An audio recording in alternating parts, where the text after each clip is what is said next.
Yeah, we just give it a few minutes and then we go, of course, live. Yeah, just a few minutes. Give me a thumbs up if you can hear me. And then we're getting ready for the place and tell as every week, you know. So, yeah, normally I have this nice clock running, but I thought maybe you just want to see me while we, running the clock down, so to speak. Yeah? Okay. Sounds good to me. Maybe I can show the clock. I have the clock still running. Yeah, it's always kind of cool how that goes. Beautiful. All right. Thank you, thank you, thank you. I see you here all being at the place, or what we call also tell the everyday life lesson podcast, which we are on episode 196. Isn't that amazing? You know, and in today's episode, we'll talk about how much do we live in our body? That's a weird question. You might say, how much do we live in our body? I'm in my body every day. I wake up in my body. I eat with my body. I do all kind of things in my body that I probably cannot say right now, but that's what I do. And so I just want to say that that's what's going to be. Let me see if I have the correct screen here. Maybe some of you can tell me a little bit, how that looks like. Yeah, cool. Actually, I think I want to have this. And see how this is going.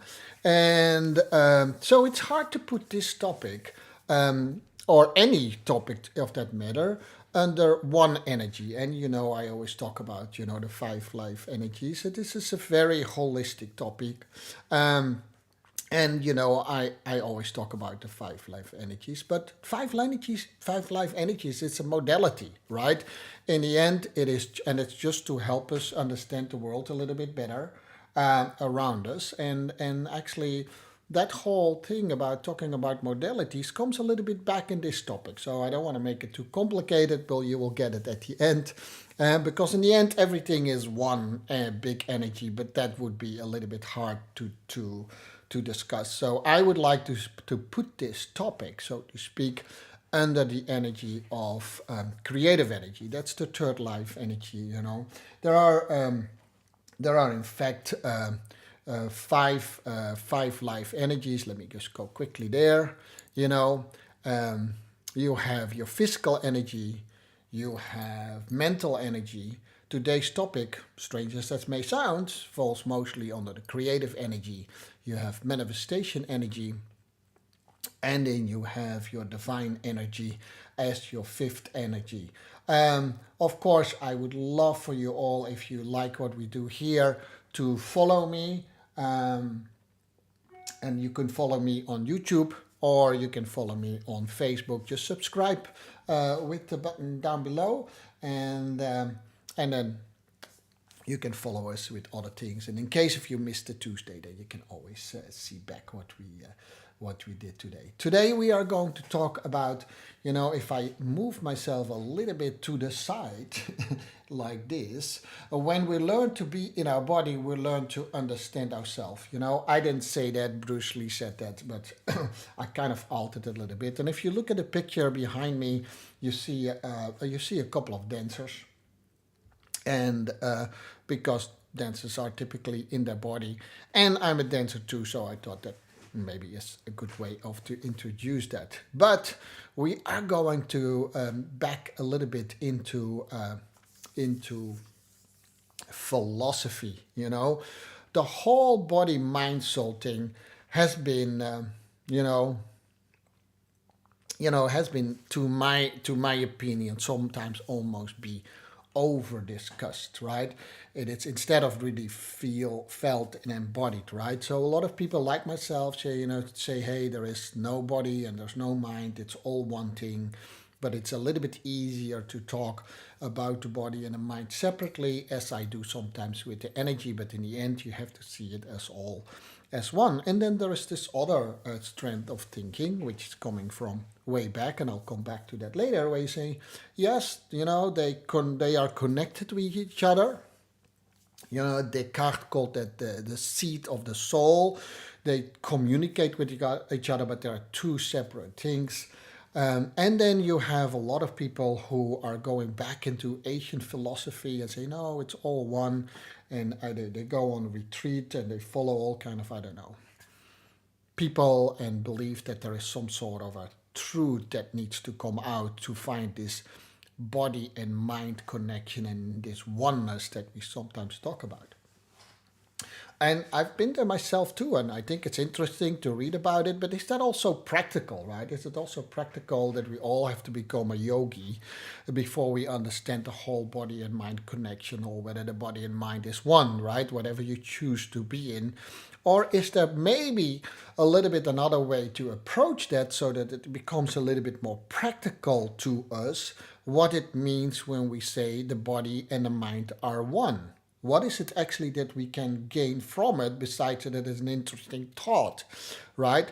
And in the past, when I was busy with that and I was younger and I thought about this whole, almost mystical way of the body and the mind is one, that I would see secrets and things that other people would not see, and I would understand the world better than other people do, and all these kind of things. And maybe that is all true, but it's not very practical, right? It's not practical in today's world.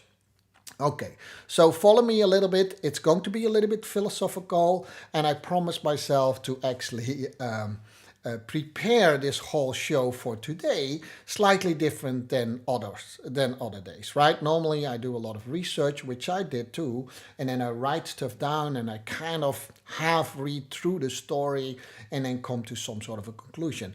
Now, I'm going to make some sort of a claim that the body is more intelligent than most people actually know, and actually there's more and more research that actually proves that. And by saying that, I also said, well, if I already have some knowledge at least in this topic, then a lot of these things needs to be able to be unlocked while I'm talking about it. Does that make sense? So it's both hopefully an interesting topic as well as an experiment how to do this show. I hope you're still with me, or think, okay, man, now he has completely gone off the rails, right? So it's always, as always, is it true that that the body and the mind are one, or which one of the two is true? That is actually maybe the question that you want to know. And again, and what do I do with it, right? So otherwise it's just philosophical, right? So it's kind of nice to know that, it's either separate, or there's a seed of the soul, or all these kind of things, right? But, in previous eras of human history, and in some cultures today, the psychic, the mind, the somatic, and the experiential, that's what you get when you want to try to use difficult words and you can't use them. Those were actually the three ways that we should learn in, right? You have, let's say, the mind, the body, the somatic, and how we experience life. If you think about modern education in most ways, then there's a lot of emphasis, and if I'm just talking about traditional going to school, right? There's a lot of emphasis only on the first one, only on the psychic. There's a lot of mental things that we need to do. We need to learn how to read. We need to do all these kind of things. We do our test. Our test is, if you go to school, and my kids are going to school. My oldest is in university now, and the test is typically, behind a computer or behind a piece of paper, and everything has to be silent, and then you have to write down stuff, or at best maybe you talk to someone and prove that you have, that you know about things, right? So there's a lot of emphasis on the psychic part of learning, and that's what we talk about today. Yeah. So Western education in specific, and the way we learn and teach, has been, rolled out in most areas of the world. If you go to a university in China or in India, and I'm privileged, I've been there. It's not that, it's not that I just make this up, right? I've been to, in most parts of the world, I've been at least to the high schools and university from the previous job that I had years ago. A lot have changed, maybe too, but I can guarantee you that a lot of the things that I will tell you are still, hold to be true as well. Is that a lot of our learning comes through the mind, and if the testing is, and so is that necessarily bad? Maybe not, right? I'm just thinking there are other ways to learn as well, and maybe we can progress more and better if we, understand these other way of learnings, and maybe they were also there in the past. Who knows, right? But it doesn't matter whether that's true or not. They are at least there right now. Yeah. To find out why, I call it Western style education, but I already said to you, the Western style education is adopted by almost every area in the world. So you can basically say modern way of education. We need to maybe stop talking a little bit about the East and the West and all kind of things. Learn from each other and just accept that as something that the world has given to us. So it's another holistic thing. I'll maybe talk about it in another way. But we have to go back to about the 17th century when a philosopher, Descartes, who was from France, and he laid the foundation of what we call dualism. The thinking that the body and the mind are completely separate. And he said there was an interaction through what he calls the seat of the soul, But Descartes actually laid the foundation for that. And he basically claims or describes in his work that the body is, that's physical, so that is subject to all the natural laws, but the mind is not. The mind is not subject to the natural laws. And one of the things why we have accepted and embraced this philosophy is that there is something that we call death. We all die at some point in time, and then the body dies. So if we can accept, by Descartes, that our mind can always live on because it's not subject to natural laws, and at that time we believe that the natural law of dying is being completely away, then, at least we have found something that maybe lives on, right? So that's one of the reasons why people start to, do that as well. There are many other reasons, by the way, and maybe there are even more than the reason that I gave you just a minute ago, why people started to accept that philosophy.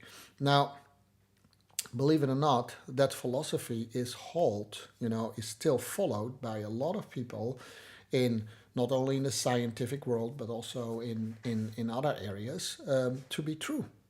So, and even the people, this is going to be where it's going to be exciting, even the people that say that they have a holistic approach, they still have a primarily learning from a psychic point of view. Now, I can talk about these things because I'm also a dancer and a professional dance teacher, and normally that doesn't really matter whether I'm not or not. I'm not saying I'm a good one, doesn't really matter. That's just one of my professions, and here is the interesting part. And so there are things where I do, let's say, more give knowledge through spoken word and written word, I wrote a book. That's a way to convey knowledge and things that I believe in through written word. So that falls under the psychic. But I also have a profession where I help people to move in a different way. It's always quickly that label whether you do it right or wrong or you don't feel things. But the truth of the matter is I do a lot with movement, right? And I've always said, you need to flip these things around. Sometimes if you don't feel good in your body, spend a little bit more time with your mind.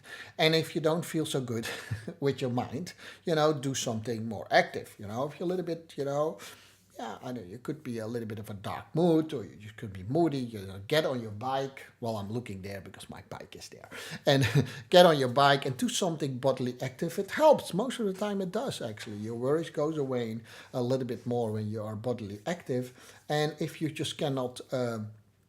And if you feel a little bit, not so good with your body, sometimes it helps to just quiet the mind down and maybe read a book and do something mindfulness, right? So we do that. But listen what I did to you guys too. I still put it in these separate worlds, so to speak, right? I still talk about, hey, if you feel this, then do that with your body, or hey, if you think that way, then maybe, or if you feel something in your body, then do that something with your mind. Does that make sense? We still talk about that so much in separate ways, so it's very hard even well, that's maybe not a nice way to say it, but I wanted to say in a little bit, like I know it all, but I don't, um, is, but even for me, trying to explain these things is still really hard to do that, to conceptualize what we truly talk about. Yeah. Um, so the question was, how much do we live in our body? Well, of course, you're always in your body. It's just a way of saying things. But I also wanted to say that if you follow today's education, then it's all in your body. Now, here I followed another article. It's written by a doctor, a medical doctor, and that's a long study, right? That's maybe if you count it all up, maybe an average doctor is 20 years in the making before he can call himself a doctor, right? And that's all the way from high school till they finally can be an independent practitioner. It's a long way, and it's a tough study. I have several then students who are doctors, so sometimes we talk about these things. It's a tough study. And in one of these things of an article that a doctor wrote on this topic, by the way, is that although, I mean, there is something really funny in it, although a doctor is trained to heal other people's bodies, sometimes mind if you're a psychologist, but people's body often, in all their study, they actually have learned behavior to neglect to listen to their body. Now, I hope some doctors are listening to me and say, hey, Jean, I just want to know what you mean with that before I agree or disagree. That this is the thing, right? To become a doctor, that's such a tough study, right? There's so many hours that needs to go in there. And so there are times enough, I even see it with my daughter when she's studying, and she's not studying to be a medical doctor, but she is at university. She has to put away enough time to sleep to even finish what she has to read and do to get where she wants. So because she prepped for a test, she runs sometimes days with only 3 to 4 hours of sleep. My gosh, I'm not sure if you then still live in your body. You get a lot of this mental cognition, so to speak. But do you really then listen to your body? And a lot of things, we already know that it is healthy to actually also move the body not once a week because we are a member of a club or something, or a dance studio or whatever. We need to do that on a regular basis daily, right? We need to keep our body in motion. And, my daughter and I talk about this sometimes. I just say that sometimes you learn faster if you keep your body in motion. Now, I'm not sure. I mean, she's a daughter like any daughter. I'm not sure if they always follow what their dad says. But that's just a little bit what it is. And so I'm curious what you medical doctors think about this. When you did your study, you actually have almost unlearned to really listen to your own body while you are studying. That was also the claim that medical doctor made actually in his article. While we are studying how to heal other people's body, that's the one thing that we actually did not do well, is stay really connected with our own body. And from there, I kind of derived the sentence, how do we always live in our body? Now, you can easily easily go with this story to any position in corporate world. I've worked in corporate world for a long time, so I know about these things. We make our presentations, we do all these kind of things, and nothing of the body is involved. I've always been a dancer, so I've been lucky, and it's partly maybe what made my career in corporate, because when I present, I am very lively on stage. I love to be on stage. I put my whole body in stage. But there are many places where you go and listen to a presentation and someone is doing it like this. I'm going to demonstrate it to you right now. The reason for this can be found in philosophy, where our principles of teaching and learning are deeply rooted in. It was the French 17th century philosopher Descartes who laid the foundation of the mind-body dichotomy.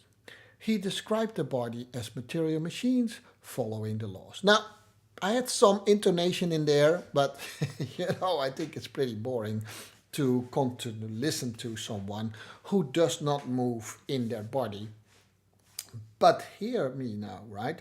The information was exactly the same. Yeah, the information that I gave you was exactly the same.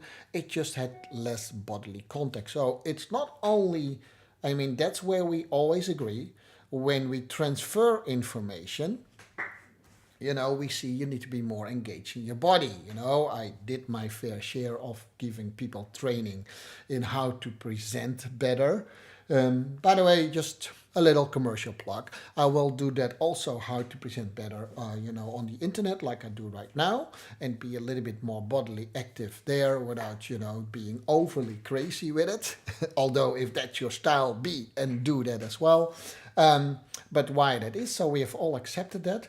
But what we have less accepted is that we need to learn how to use our body. And it's not only movement, by the way, when we take knowledge to us. And there are many examples. You only have to think about some. But the most research actually to this is done in how we learn languages, right? If we follow kids how they learn languages, right, from the other, right? Specifically, if they're in a situation when you take your kid on vacation, and that was true in my time. We met some kids from another country, and we played with each other. We knew how to communicate. Did we know how to communicate with words and how our mind worked? No. We communicated with the play that we had. The things that we showed, the things that we let each other feel, the things that we were dealing with. Yeah, does that make sense? A very good connection, and it's implemented a little bit better right now. But a lot of people still want to learn a language, either book and only reading it and trying to memorize those words. And I can guarantee you, if you talk about people who kind of learn a language by themselves, like an autodidact, very often they started with they go to a country like me. I go to China, and you start to learn the names of the food. Now, is that interesting to know that but you start to get used to it, because and why is it that you can remember the name of a food easier after you taste it? Because you use more than one senses. You don't only use the word, and I probably say all these things. That's a pronunciation, which is a skill. I don't have that all the way, but I know quite a bit of foreign dishes because I tasted them, and so I involved another sense. I didn't only involve my mental capacity. Does that make sense? And what we have discovered, and here it becomes very interesting, if we learn, for a long time we thought that it was only the brain was involved with pure knowledge, right? But actually it appears that it is not true. It is that actually that the buildup of what we learn goes through our entire body. So our system doesn't only improve, so to speak, the neurons and what have you not in our brain, but it actually goes through our entire body. So the more we engage all the five senses that we have, to keep it a little bit practical, the better it actually is. Yeah? Okay.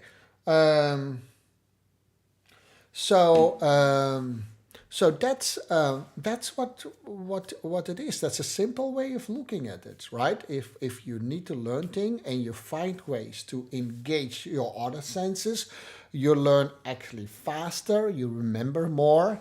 It's also more engaging. Is that all new knowledge? No. If you go to, for instance, an area which is debatable, supported scientifically supported, yes or no, is the area of linguistic programming, is where we do things like what we call anchoring and stuff like that as well. That's where we engage the body in learning, but also in doing mental tricks, so to speak. Um, so, okay, so I think hopefully you have that. So it has. So then we can take it a step further.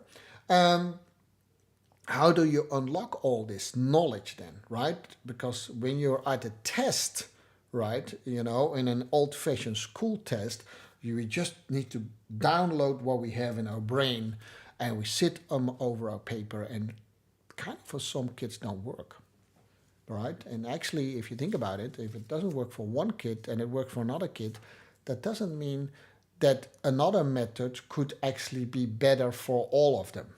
Yeah, so just to saying, hey, but for the majority of the children, these stats works, and for 20% maybe not because they had ADHD or they have another thing that we do. Maybe there is a thing that can improve for all of them. We just measure it on one way. Does that make sense? So, to give you an example here, how can you test people to do better? So, for instance, my son, he is a very lively and, moving type of person. If I ask him, please, can you sit down when you do your homework? And that's the way how I learned, so I thought that would be good to him. But I noticed that if you let him move a little bit, actually, he learns much better. Otherwise, he's only busy with, I need to be still, still, still. And if you do that long enough, over time, then you just lock them out from a way that was learning. I kind of lost a little bit my trail of thought for a second right there. What I wanted to say is there another way for people to take information to them? Yeah. So we said already movement. Another way, and actually that's almost like to say next level up, is to involve creativity and improvisation. Yeah, there are numerous, not enough yet to be. To have full disclosure to say, hey man, this is what it is. But there are enough experiments done already that if you put things in more an improvisation type of way towards people, that you unlock a certain knowledge in them that they thought they didn't have or they didn't even know that they had, right? So it's kind of a forgotten. And language here is another good example, right? Because if you take improvisation and you do that a little bit, and you take that a little bit in a broader context, then you could see that if I suddenly picked up by an airplane, blindfolded, and it put me in a strange country, and no one understands me, I will become very, very clever in using any words that I know to make myself clear to the other person. So that type, well, not with the airplane and not with the abduction, but a similar type of experiment has been done. But there are other things that you can think of, right? So if something is broken, or oh well, let's take an example that which is a thing that I love to do. Um, so I love to cook, as most of you know. And I definitely love to cook by just opening my refrigerator and see what's in there and then cook something. Now, I use, of course, previous knowledge, right? I know what kind of things go well together and not, and sometimes I want to try out if that is trills through or I can change that up. But I improvise what I have, but at the same time unlock knowledge that I already had. Does that make sense? And it would always be different than giving me a written test and saying, what would you make today, and then write down a recipe. of some sort of a kind, right? So I make a lot of fried rice, and I know if you're not grown up Asian, then you think that fried rice has a set, recipe. Well, it doesn't actually. Fried rice was actually just made of, we always eat rice as Asians, and the next morning, we have some rice and other dishes left, and we put them together in a certain way, and then we call it fried rice. That's actually how fried rice was invented, but nowadays, of course, you have certain kind of fried rice, so we make it some side of a set recipe, and a set recipe you can learn, and what you took out was that improvisation to do that. Now, if you're born like me and you know how to make fried rice, I still use that. I still use the basic knowledge that I have how to make some sort of a kind of fried rice, but I don't let myself stop by what is and what's not in the refrigerator. Does that make sense? So improvisation is a really good way to unlock knowledge from which we are not sure whether you have it or not. And that experiment is done a lot. It's never used in tests, unfortunately, right? So it doesn't give people that are maybe a little bit more like me, more on a creative side, to actually demonstrate what type of knowledge they have. So creative people, and we all are, by the way, creativity is only unlearned, it's never learned, right? It's unlearned, is one of the faculties that is not so much used in modern education anymore. Yeah, unless you follow some sort of a creative study like dance, where it's a little bit more stimulated. And that brings me back to my last topic, and that's on the other side of this story. I hope it still all makes sense. I think it does, but who knows, right? Write me a lesson if it doesn't. So the people who are like me are learning dance and being busy with dance all the time. I see a little bit both sides, and I see definitely that there is a side of people who want to learn to dance, and they sometimes are only busy with the somatic side of dancing, right? They just want to learn the steps and they want to do the steps, and they actually neglect to put a certain knowledge in them so that they can unravel the steps that they are doing, which makes them faster learning in dance too. And that part actually has not been, I mean, I've found some material of people who are studying with that, but most people are only trying to improve the way how we can use our brain, and if that is also with connecting our body more to it, it is more how, well, I shouldn't say brain, I shouldn't say mind, and how we can have the knowledge. But there is definitely something that there's more and more writing about it to make our body more intelligent. And yes, we need to have old-fashioned information from a book or from a teacher to that to make our body also more intelligent. And I can definitely say that students who are willing to that, they learn faster. And it's not only that they know more about dancing, but they can actually reproduce the movements much better. Now, to plug another commercial in here, I'm working with a good friend, Ton Greten, on his book, The Gem, GEAM, yeah, like the stones, like gemstones. And one of the chapters well, he is the writer of the book, but we talk about that book as well. It's one of the things that I think is very interesting to look at, that if you are maybe more in a profession where you need more your body and your movement to it, dancing is a really good example, but there of course are more examples, then you still need some knowledge too. So that brings that full circle. That of course brings me back to my doctor friends. Some of them are surgeons, and they definitely need to have a lot of motor skills to be able to operate a person, and they need to have this too. And you can actually see that in them, that they have developed both type of skills really well. Sometimes it's very narrow area, but it is what it is. And more people who actually do that all the time. Actually, one of my doctor friends explained that to me. One of my other friends, he had a stroke, and she believes that the reason why this person actually recovered so fastly is because this man uses in a traditional way his left and right brain really well. So both both your movement, both your creative side, and let's say more the rational side of you as a human being. Anyhow, if I say, are you enough in your body? Doesn't mean that you're never in your body.